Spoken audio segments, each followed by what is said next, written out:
अध्याय 4 खामोशी के बाद आज हम देखने जा रहे हैं अध्याय 5 तुम।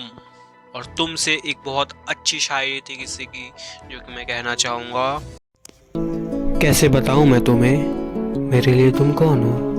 कैसे बताऊं मैं तुम्हें, तुम धड़कनों का गीत हो, जीवन का तुम संगीत हो, तुम जिंदगी, तुम बंदगी, तुम रोशनी, तुम ताजगी, तुम हर खुशी, तुम प्यार हो, तुम प्रीत हो, मनमीत हो। आंखों में तुम, यादों में तुम, सांसों में तुम, आहों में तुम, नींदों में तुम, ख्वाबों में तुम हो मेरी हर बात में, तुम हो मेरे दिन रात में, तुम सुबह में, तुम शाम में, तुम सोच में, तुम काम में।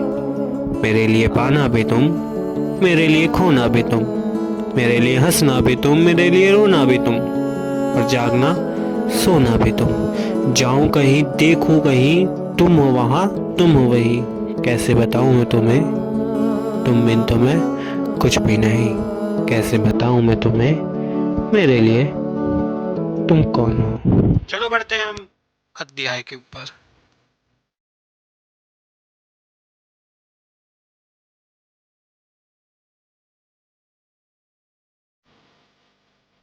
अब खामोशी की आदत सी हो गई थी। दिन गुजरते थे मगर महसूस नहीं होते थे। सब कुछ चल रहा था मगर अंदर जैसे कुछ ठहर गया हो। फिर एक दिन तुम आए, ना कोई शोर, ना कोई ऐलान, बस ऐसे आए जैसे सुबह की पहली रोशनी अंधेरे कमरे में उतरती है, धीरे मगर यकीन के साथ।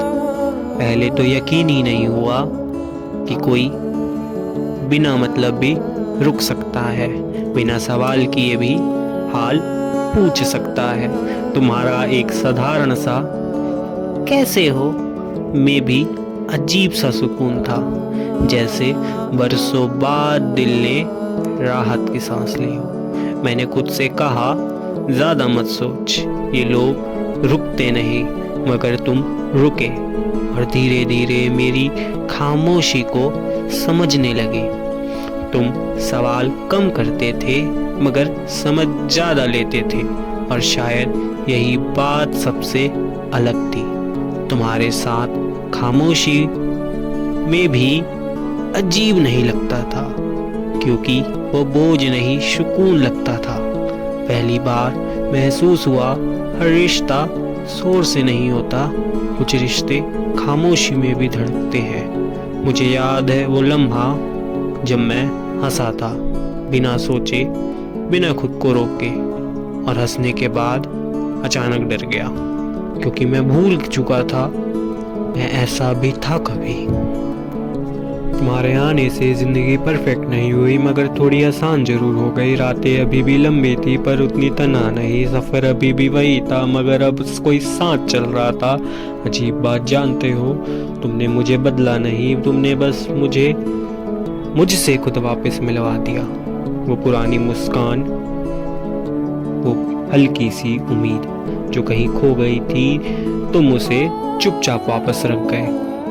मगर इस बार मैं संभल कर चल रहा था, दिल को समझा दिया था उम्मीद कम रखना, लोग बदल जाते हैं। फिर भी पता नहीं तुम पर यकीन अपने आप होने लगा, बिना कोशिश, बिना वजह। अब मुझे भी इंतज़ार रहने लगा तुम्हारे एक मैसेज का, एक मुलाकात का, एक छोटी सी बात का, और मुझे डर लगने लगा, क्योंकि जहाँ इंतज़ार होता है वहाँ खोने का डर भी होता है। मैंने कभी कहा नहीं, मगर तुम्हारा होना अच्छा लगता है, बहुत अच्छा। तुम कोई आदत नहीं थे, तुम तो वो सुकून थे जो आदत बन सकता था। कभी कभी सोचता हूँ अगर तुम ना आते तो शायद मैं खामोशी को ही अपनी दुनिया मान लेता, मगर तुम आए और एहसास दिलाया।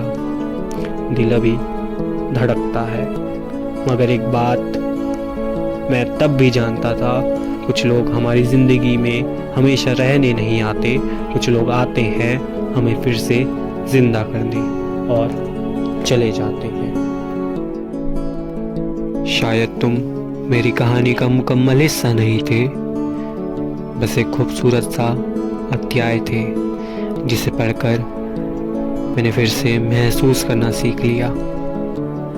तुम आए और सिखा गए कि दिल टूटने के बाद भी धड़कना नहीं छूटता। अब डर खामोशी से नहीं लगता, डर तो बस तुम्हें खोने का लगता है। और शायद यही इश्क की शुरुआत होती है।